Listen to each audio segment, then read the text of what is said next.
Hello, hello. Welcome to the Activated Podcast. It's your host, GDQ. It's your other host, the real Walter Ford. And we can't really hear real Walter Ford, but it's your boy Mac2301. Again, Activated Podcast. Welcome back. My bad, it's your boy Walter Ford. We got a special guest today. Why don't you go ahead and introduce yourself? Great. Hey, thank you. Good morning, guys. My name is Art Castañares. I'm the publisher of La Prensa, San Diego newspaper here in San Diego. Nice. We're very excited to have you. Very lucky. It's an honor, man. It's an honor. Seriously, thank you. I'd love to be here with you guys. Appreciate you. For those who may not know why we brought Mr. Art on, can you got something? No, go ahead. Oh, okay. For those who don't know who Mr. Art is and why we brought him on here, he done an article for the Prensa a couple days ago about how San Diego's police department and counterparts or co-ops have secretly spent $100 million on unnecessary bullshit.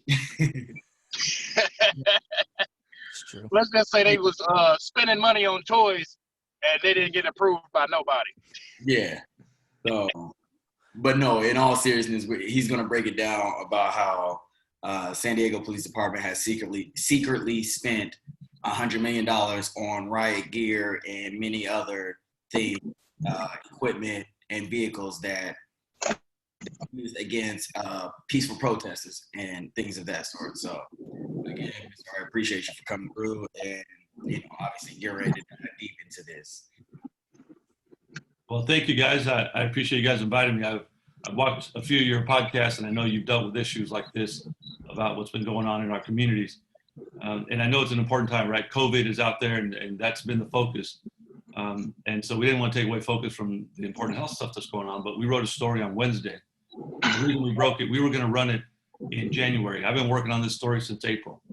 And so our newspaper's been around. We just had our 45th anniversary. It's been around a long time, but in the last few years when I became publisher, we started to do more investigative reporting on local politics and explaining to the community how the decisions of elected officials and leaders affect our daily lives, right?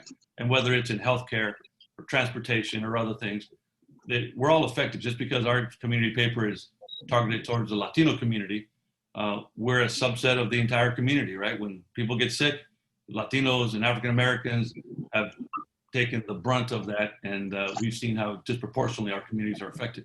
Well, in this case, what we found is this secret committee that's been meeting for 16 years and approving the purchase of technology using federal dollars that come from Department of Homeland Security that are supposed to be to prepare for and respond to terrorist attacks. Well, that money has been spent by a local committee in private, in secret, that the public never got a chance to look at, which is against the law. In California, we have what they call the California Brown Act, which is a law that requires any government agency like this to have open meetings, to publish the agenda, invite the public, and disclose what they do.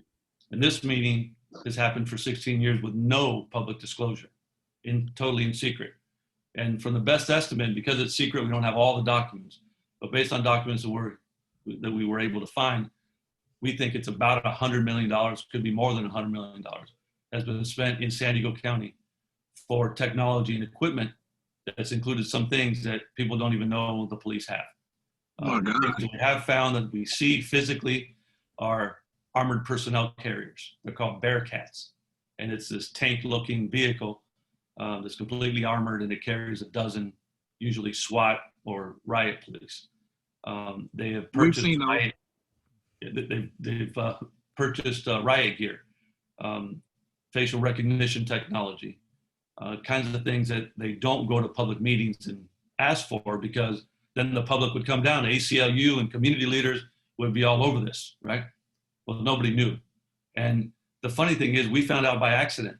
We were looking at documents at the El Cajon City Council back in April of this year.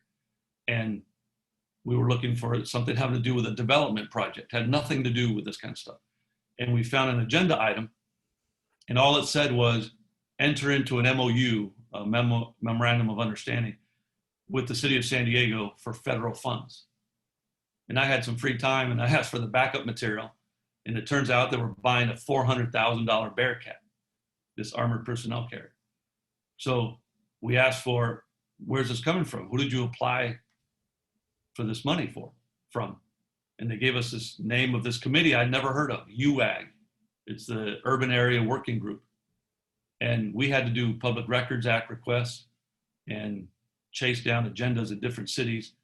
And it turns out that every city in the county has a member, either the police chief or the fire chief sits on this committee. And then they award the grant money to the other agencies and themselves sometimes, right? So we have found out that every law enforcement agency in the county, every police department, a lot of fire departments, the Harbor Police, even San Diego State Police, have all applied for and received grants from this fund to buy stuff that nobody knew about. Yeah, I'm very sure that we've gotten shot with that tear gas, and You were on the receiving end of some of that technology. I'm very sure we've received some of that $100 million Well, tear gas. In tear gas. Well, in that article you brought up, I think, an interesting point about the Bearcat between La Mesa and El Cajon. So they owned a joint one, right? And Yeah, so you couldn't find the operations and maintenance costs. They didn't Right. have those. yeah, so what happened is, so these funds require that when they buy these things, they're considered a regional asset. Anybody in the county should be able to use it, even if it's requested by Chula Vista or El Cajon or whatever, right? And so we found documents that in 2014, the city of El Cajon and the city of La Mesa requested money for a $400,000 Bearcat. They bought it, and they bought it with an agreement that they would share it, and they would share all the costs of using it, right? So, we live here, right? I was born and raised here. How many times have you seen these things in action, right? So it makes sense that even though one city has it physically at their station, when there's an emergency, the other guys can use it, right? El Cajon and La Mesa are next to each other. Well, now this year, El Cajon asked for their own Bearcat. So I asked them for documents saying, show me all the costs that you guys shared, and all the documentation showing me how many times you guys have used it, and more importantly, how many times it was a conflict where one of them needed it and the other guy was already using it, so that now you need your own, right? Their response was, there are no documents. So there's never been a conflict where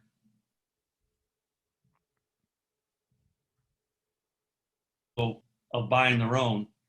The city attorney of El Cajon told us they were the last agency not to have their own Bearcat. And I said, wait a minute, you mean every other department already has one? So it turns out there are 11 police departments in San Diego County, plus Harbor Police, plus San Diego. So you're telling me there are 12, 13, 15 of these things? Have you guys ever seen that? I've been in politics 31 years. It was shock to me. So how do you think regular Joe citizen feels, where they have no idea this stuff's being purchased and ready to use, right? And so what happens is that we've seen in other cities in the last year and a half during protests and riots, is that when police have this equipment, they're more likely to use it. And they bought it without the elected officials ever having a debate about, should they buy it, yes or no? And if yes, are there any policies or procedures we need to put in place for when they can deploy the technology? They've just been using it because they bought it. With no regulation, So they just went having fun. They thought they was Call of Duty. Yeah, and that's what happens, right? It becomes like this race for, and this is a big debate. And our story didn't debate the merits of having the equipment, right? That we're going to leave that to other people to debate whether they should have them in the first place. But this topic of militarizing the police is a real issue that people should be debating. Our elected officials should be having that debate. I live in Chula Vista, and our police department bought some of this stuff and has a Bearcat, right? There should be a debate about how we deploy this technology, and that the debate doesn't happen when the police get to buy this stuff in secret in violation of the very laws that are meant to expose this kind of stuff in the first place. Yeah. I think that's a very Can I ask? evident that, police or higher officials will always do stuff in secret because they don't want the public to know, because 9 times out of 10, if you have to do something, under wraps, you probably shouldn't be doing it. Well, Can I ask you a question? there are a lot of people that say that there's this tendency among police in general that their philosophy is that they have a higher calling, right? That what they're trying to do is protect us, and they sometimes feel like the means justify, or the end justifies the means, right? That, hey, we're doing it to help you. What do you care if we kind of break some eggs along the way in the process, right? Well, that's not the point, right? The point is that there are laws in place already that require them to do this stuff. And if the law enforcement people are breaking the law, then who's there to protect us from that? Right. That's the problem. Who you go to? I agree. That was kind of the question I was going to ask next too. Like when you were doing this research, it's a phrase that who polices the police. So in this case, in this committee, how does a committee like that or organization even get created? Like how does it form without a hierarchy or somebody over it, or an overseer or oversight or anything like that? Like they just sprung up out of nowhere and came that's together. the thing, right? That there's a process. This thing was created through a process, and elected officials knew that it existed. And I think what happened is then it kind of takes on a life of its own, right? That the committee and the staff that run it, they decide who gets to know what they're doing. And so one of the important things in my story, but let me start with who polices the police. In our society, the elected officials, the civilians, are always in charge of police, right? The commander-in-chief, the president, is elected and is over the military. That's the check that we have, right? Because the elected officials are supposed to have a better feeling of what the community's feeling, because they have to face the voters, and the police never do, right? And so that's the original check. But when the elected officials are kept out of the process, and one of the things that we write about in the article is that even though the secret meetings were going on and nobody knew, the way we found out was that before they can accept the money, a city has to put it on their agenda to pass a resolution that says we're going to accept this money, right? The problem is that when it went to city councils, it was put on the agenda in an obscure way that didn't say we're buying a tank. It said we're entering into an MOU with the city of San Diego. So if you are sitting in the meeting at the city council and they hand out the agenda at the front counter and you read the agenda, you would have never seen or never known that it was a Bearcat, right? An armored personnel carrier. And then worse than that, then they put it on what is called consent calendar. Non-controversial items at city council get put on a consent calendar, and there's no debate. They take one vote, and if there's one item or 100 items, they all get accepted with one quick vote. And that's what happened every single time that a purchase for this equipment was on a city council agenda where it might have been seen by the public. It was put on consent calendar and passed with no debate. So nobody would have seen it coming. I was there at a council meeting trying to get information on another thing, and I only found it because I was nosy and looking around. And let me tell you, if I'd have been there and they debated or even said out loud, this is a motion to buy a $400,000 armored personnel carrier, hands would have gone up, right? People would have been there. So the one point where our elected officials who police the police could have or should have known, it blew right past them. And I think it was all done on purpose. There's no way that multiple cities over the years all did the same thing. They all agendized things the same way to make it really difficult for people to see. I think this was an organized plan. Absolutely. As quietly as possible. Absolutely. So that's, yeah. Isn't there other counties who are with this group? You mentioned San Francisco, and in Sacramento they do. It's absolutely. Yeah, there are 47 regions that the federal government has designated to receive these funds. They compete for all the money. Right? This year there was $610 million in the program divided among these 47. We got 16.9 in San Diego County. Right? In Sacramento, they have a group just like this. They have public meetings. They post their agendas online. The Bay Area has multiple counties involved, and the Bay Area is a lot bigger than ours, right? They have public meetings. You go to a website right now. It's called bayareauwasi.org. Everything they ever do is on the internet. But San Diego, you go on the internet, you can't find a word about this committee online. Would you say that this is a problem with the feds too? I mean, if they're doing this and they're giving out this money, shouldn't there be something where they say you have to, aren't well, Yes, I've seen the grant, right? And the grant says that they have to follow and adhere to all of the laws for this type of process, right? California, though, we have our own set of what they call sunshine laws, right? Disclosure laws. So 1953 was the Brown Act. 1962, I think it was, is the California Public Records Act. So it's what we all use to get documents, right? It's called the PRA, Public Records Act. And you can request any document from a public agency. Those two sets of laws require in California much more disclosure than even most other states, right? So above and beyond what the feds require, we have our own requirements.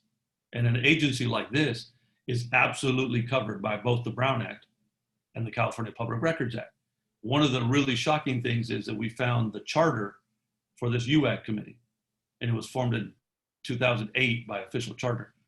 In the charter, it says that they're exempt. They exempted themselves from the California Public Records Act.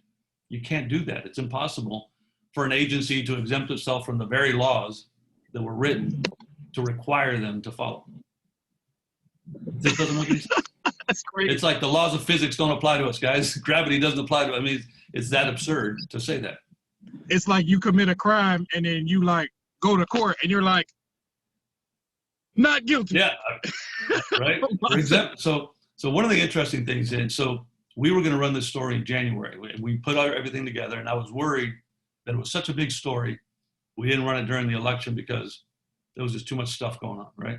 And then after the election, I thought it's too close to Christmas and COVID and all this stuff, so we were going to wait until January. And then we found out, because again, these meetings are secret, right? We heard whispers that there was going to be a meeting last Wednesday. And we didn't know where, and we didn't know when. It's secret. That's how you keep a secret. You keep it secret, right? So when we found out, we didn't know what to do. There was nobody to go to. So we actually filed a lawsuit Tuesday night, late Tuesday night. And on Wednesday morning, we had a list of all the cities that have members on this committee, but we don't know when they're going to meet.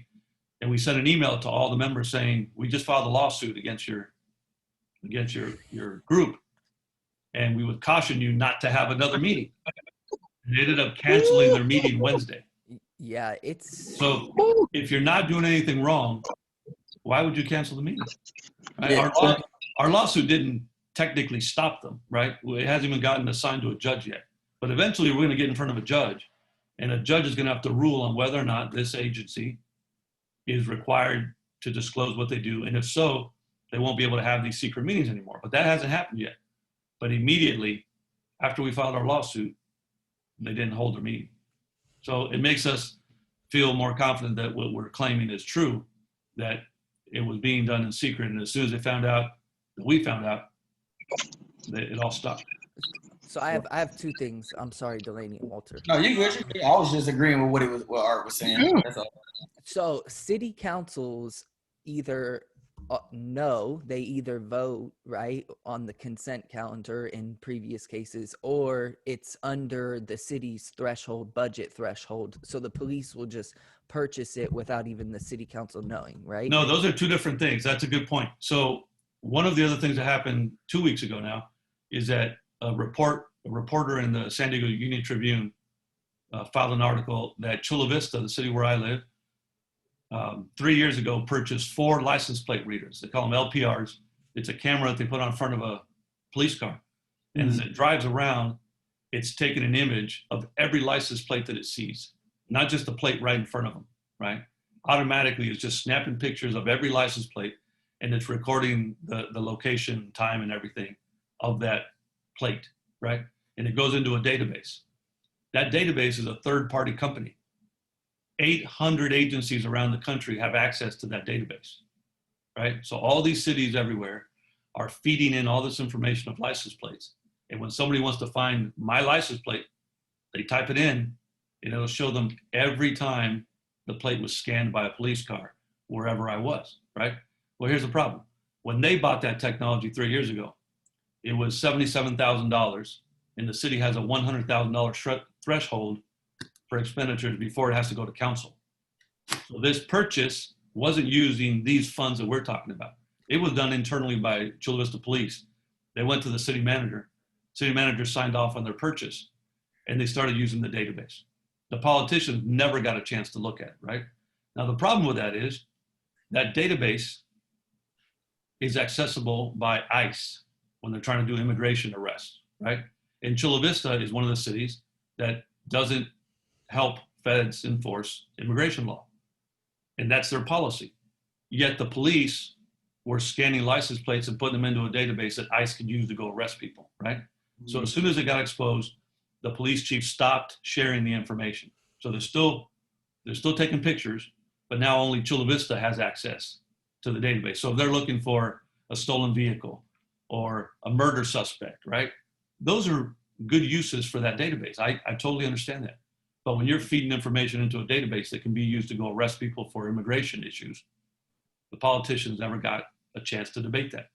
They're now going to have a hearing, and I would bet that what the outcome is going to be is that the police could continue to use the LPRs, but not share the information with the feds.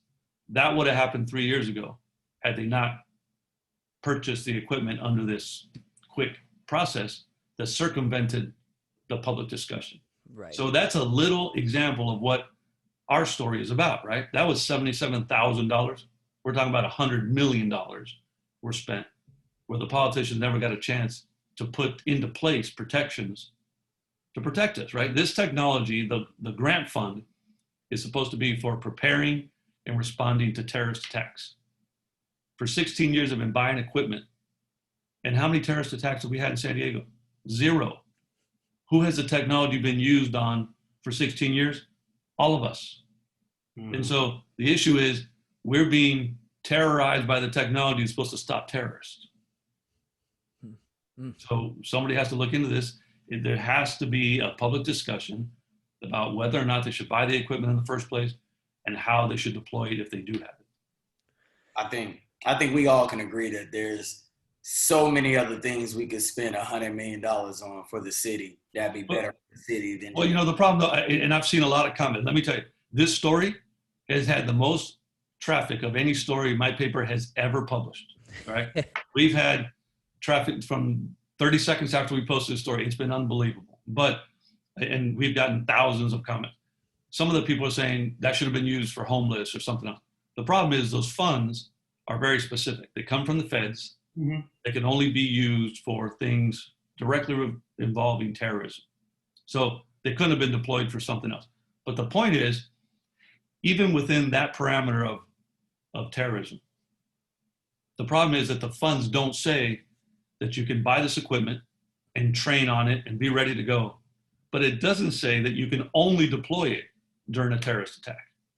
So the armored personnel carrier, for example, it's a very visible thing, right? People see them rolling down the street when there's a protest.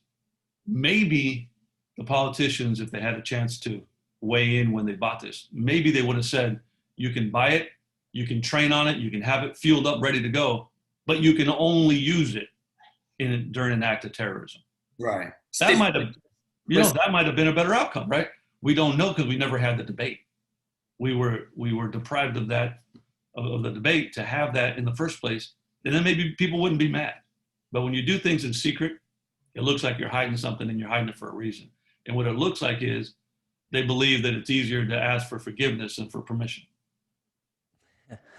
Well, and so that's my question is, since, I mean, they should have notified the public the entire time, you note something about like what could happen, that they could get in trouble for all the stuff they did and they could have to re-vote. Is that, I mean, so what happens when a public agency does something in violation of the Brown Act, it's called a cure and correct.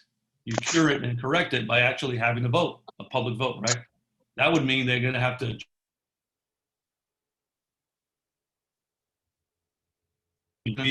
whoever the interest groups are, right? ACLU and community leader, the different people are going to come down and challenge them on what are you buying and how are you going to use it? And then they're going to have to take a vote.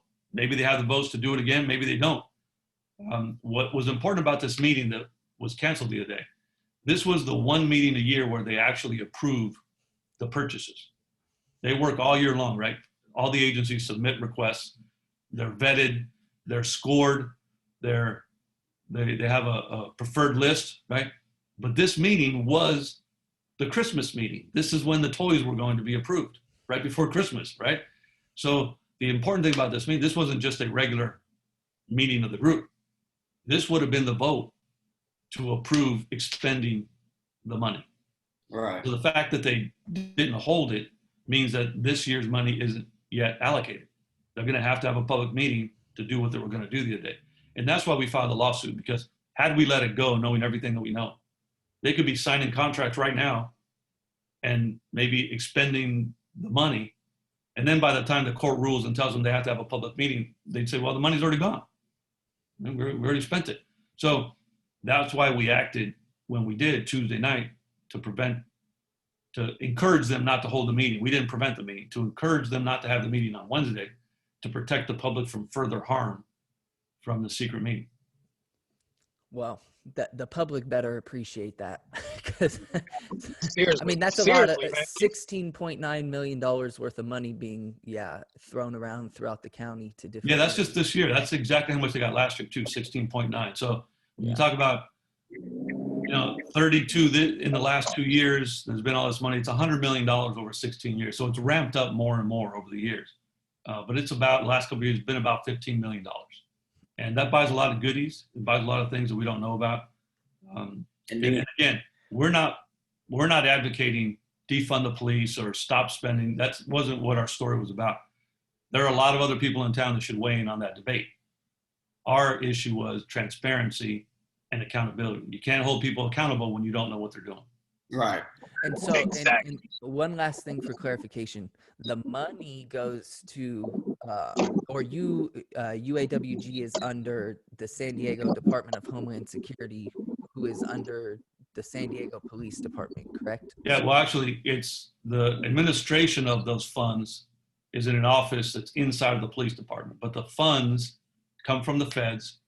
They're given to the city of San Diego. But this UAWG committee, the Urban Area Working Group, is actually underneath a county-wide JPA. It's called the Joint Powers Authority. It's like a special agency, right? That committee is made up of people from every single city in the county. But the administration of it, the staff members that run it, are San Diego PD employees. Right. So And San Diego PD for years has been applying and receiving grants. They just now also manage the fund. right, and so they go into the MOUs. The city goes into the MOU with the city of San Diego. So like El Cajon, Right. City, right? So the Yeah, city. because the city of San Diego is the grantee. They're the ones holding the money. And so there has to be an MOU between every city. So that's what goes on the agendas, but that's what's hidden on the agenda as a nondescript item. If you read in my article, it was really interesting. In October at the San Diego Harbor Police, the Harbor Police are part of the Port District. The Port District has its own board of directors. It's a public agency. They meet in public. On their agenda were 3 items funded with the same UAWG funds. 2 of them were for radios, and 1 of them was a Bearcat. When you read the agenda on the same meeting, right, the ones for the radio say buying vehicle radios from Motorola from this company called Mallory for X amount of dollars. 2 of them are very specific. The one about the Bearcat says enter into an MOU with the city of San Diego. That's crazy. I mean, how do you explain that, right? On the same agenda. How do you explain that that one didn't say buy an armored vehicle from this company called Lenco for $419,000, and we all would have known, right? And here's the real scary part. If you go to the website for the Port of San Diego, and they have a website for their agendas, and they have a search field, type in Bearcat, and you won't find it because they didn't put it in the agenda. The system will only search the words in the agenda.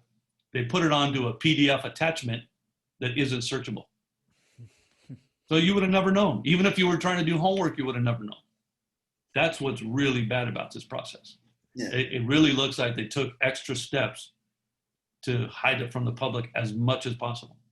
Right. It took us, we've been working on it since April.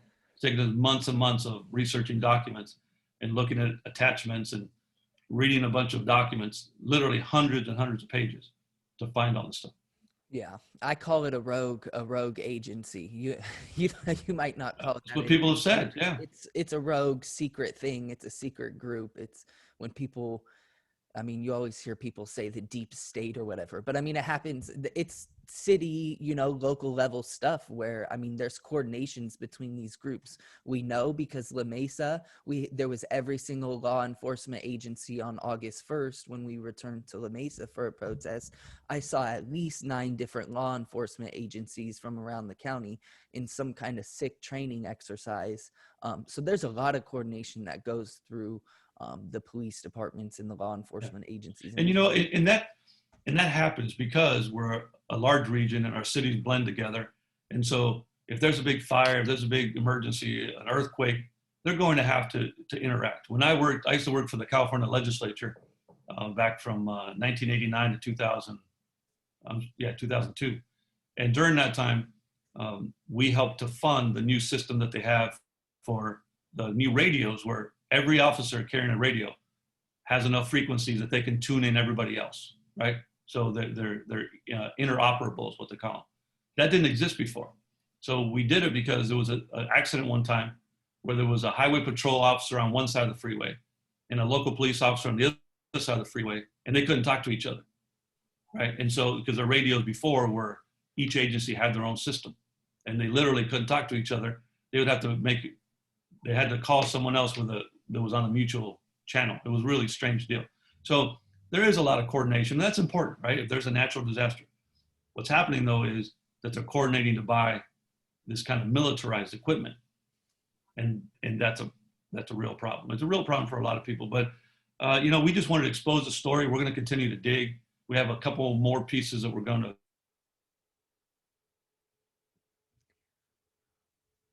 But we really need other people to amplify it, or else it's a one-day story from this little newspaper in San Diego, right? And then it goes away.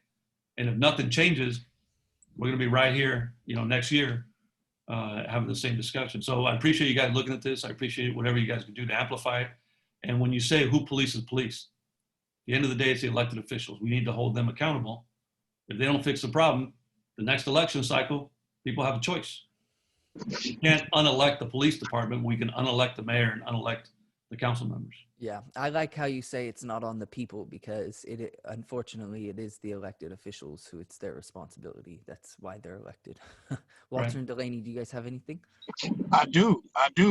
Before we get out of here, I'm very curious, because this is not going against just a small entity, not just the one agency. It's a lot of agencies looking at you now, and forces and companies probably too. What kind of backlash have you received, if any? And I guess kind of how have you dealt with it, or how has it affected you at all? I haven't received any backlash. All of the comments that we've had online have been people very concerned, right? But I'm not gonna lie to you. I mean, I'm concerned about it for myself, right? That we've taken on issues before in the newspaper that upset a certain elected official or a school board, that we disclosed we discovered some corruption and things like that, right? So it's been isolated agencies and isolated cases, right? This unfortunately affects and disrupts every police department in the county, every single one, and the sheriff's department. And like you say, the vendors that sell them these things, right? I mean, we're talking about millions and millions of dollars, right? And because some guy wrote an article about it. So it does give me, I'm not gonna lie, it gives me some pause, right? To worry about people that are gonna be mad at me. But this is the job of journalism. This is what we're supposed to be doing. And unfortunately in San Diego, there are a lot of conflicts. There are a lot of relationships between media people and politicians. And the media people like to be liked, right? They're part of the establishment. And they want to maintain the relationships for when they want a quote from the mayor or a quote from the police chief. that they get a call back. Let me tell you, I don't get calls back. Nobody returns my call anymore because I'm the skunk at the party, right? Because they know I'm calling for something that's probably pretty in-depth. So we send these requests for comment to the mayor's office, haven't gotten a response. To the police department, I actually got a response from they call him PIO, Public Information Officer. Most agencies have a dedicated person to deal with media, right? The PIO at the San Diego Police Department responded to me the other day saying, I can't respond to you anymore. The public information officer isn't giving information to the public. What are they doing, right? I can't respond anymore. Let me tell you, we are shut out now, right? We are shut out because they don't want to give us any more information, right? So everybody is now locking down. So I don't know what's going to happen. I'm sure they're going to blow back and say we're crazy, we're wrong. But they're going to have to tell that to a judge, not to me. And they're going to have to explain what they're doing. So it is a little scary. My mom, moms are moms, right? I've been doing this a long time, and my mom still worries about me like I'm a kid, saying, why do you have to take on these enemies? Can't you find people that are less powerful, right? I don't take any joy in doing this, guys. Let me tell you, right? I mean, I'm not anti-police. I know a lot of them. I have relatives that are police officers. It brings me no joy to be the bearer of bad news, right? But this is the hat that I wear, and this is the job that we have, and we're just doing our job. So if people are going to be mad at me or shoot at me figuratively or literally, that's not what our society should be about, right? We should be celebrating the fact that the system works. When it's all said and done, right is right and wrong is wrong. Yeah. Exactly. We call balls and strikes. That's it, right? Yeah. And we do it not from regular people. I'm not beating up on some private citizen, right? This is the government using taxpayer dollars and not adhering to the laws that have been on the books for decades. That's it. That's all we're saying. And I think it's scary. I think it's scary how they'll do that and then turn around at the same time, increase the regular police budget. So that not only are you getting, and now correct me if I'm wrong, like that's completely different from the police budget. Totally different. That's free money. So so it's free money. So not only are you Q, how much did they approve the police budget this year? I have no idea. The city of San Diego's alone is over like 500 million. Yeah. It's hundreds of millions of dollars, just the police department, right? Just them. Right. But then you got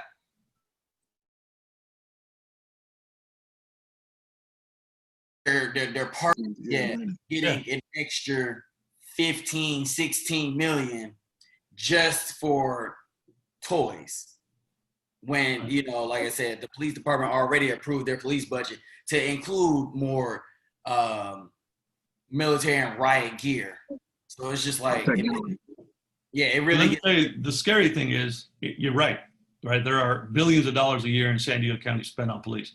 In addition to that, there are a bunch of federal grants that already give them money for this kind of stuff. There's another program that over the last, I think, 10 years has given away excess military equipment or surplus military equipment for free to agencies, right? They have given out 1,100 armored vehicles to local police around the country for free, right? Thousands of rifles for free. So there's already other programs that are putting this stuff out on the street. This is only one fund. This is one little, in San Diego's $16 million a year grant fund, but it happens to be one that has to hold public meetings, and they didn't. So there are other funds that we don't even know about. Exactly. I'm not disclosing, I didn't discover the whole pot of money. This is just like a little rich uncle sending you a Christmas card. Yeah. Oh man, I got one more question before we get out of here, if that's okay with everybody else. Go ahead. Just because, like you said, Art, you said so eloquently earlier how, you don't get joy out of doing it, but it's what you're calling, or it's your job. It's what we do. It's what you do. Do you have any advice, any motivation, any inspiration that for people that are in the same position, that are going against the grain, that are putting out this information, or I guess you could say going against these large agencies or entities, that have a hesitation or have a pause because of fear of the consequences? You know, I don't want to give advice to other people to do something that puts them in danger, right? I mean, I chose to do this because I know how the process works. I've been in politics for a long time, and I thought that being on the media side, I could better use my skills and my experience to help educate the community on things that are going on that they might not understand because they haven't been on the other side, right? I've been behind the curtain. I've worked for politicians. I used to do advanced travel for the White House. I've seen some pretty high-level political stuff. And I think that it helps me translate these things better to the public, right? But even I'm scared that if I put out a story and it's a one-day story and nobody picks up on it and nothing changes, then I just made myself a target for nothing, right? So what we need to do is support each other in amplifying these stories so that they get out, so that there's some value to the fact that somebody took a risk, right? We take a risk exposing these things. We take a risk putting it out there against the system, right? The people with power. We have to help each other and support each other and protect each other. If nobody else tells a story, it's just one crazy guy on the internet, right? But this is what happens. When we saw what happened with Snowden, for example, right? He was branded a traitor, right? Well, what did he do? Disclose information that probably should have been disclosed about what the government was doing to people. So I'm not advocating anybody go do it if, don't do it because I said go do it. But if people are doing it and they have information, they should come forward. And there are real good ways to do it, right? There are whistleblower laws. If someone is an employee of an agency and sees things that they don't think should be happening, they should do, whistleblower complaint. But if we're in the media or we have access to an outlet like this and we see wrongs, the thing that happened in La Mesa, you guys have all seen that, right? So that police officer was finally fired. If it hadn't been for somebody recording that video, I think would have happened in the dark and nobody would have seen it. And that's the kind of stuff that happens. So now that everybody has a cell phone camera, we're all journalists. And if we see something, we need to say something. Mm-hmm. I like that. Absolutely. That's I love a the way perfect you way to, ended yeah, yep. It's a perfect way to end it. That was great. Yeah. Yeah, I agree. Well, what's funny is the see something, say something is actually the anti-terrorism slogan. Right? So I think we got to use it against them sometimes, right? They branded it. We might as well use it. So. Yeah. Art, thank you. I really appreciate it. This was very enlightening. Yeah, the article is amazing. And then we're going to do our best to, amplify it. I appreciate yeah, it. There was a lot of feedback on your Instagram account when you guys posted that. A lot of people were shocked, and that's what we need to do, right? When we have influencers repost our article, and they have thousands of followers, all of a sudden our traffic, I can see the spikes.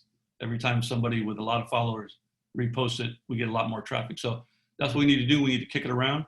But we also need to start asking questions. Ask our elected officials what they knew and what they're going to do about it. If they didn't know before, now they know. Now they have a duty to do something. Yeah, and we'll be waiting to hear what goes on with that lawsuit. So maybe we'll. All right, we'll keep you guys informed. All right, so yeah, it's your boy GDQ. It's been your boy, Real Walter Ford. And it's your boy, Mac2301 from the Activated Podcast. We appreciate y'all. Stay activated. Stay blessed. Thanks again, Art. All right, take care, guys. Appreciate you. Real quick, Art, before you leave, Yeah. Where can we find you? Where can we find the newspaper, find you and everything? Oh, good. All right. Well, the newspaper is La Prensa San Diego. The website is laprensasd.com. LAPRENSASD.com. We're on Twitter. We're on Facebook. We're on Instagram. We post a lot of this stuff, sometimes multiple times a day. Sounds good to me. I said we're gonna have to keep sharing it so people can learn about it. Yeah, please do, guys.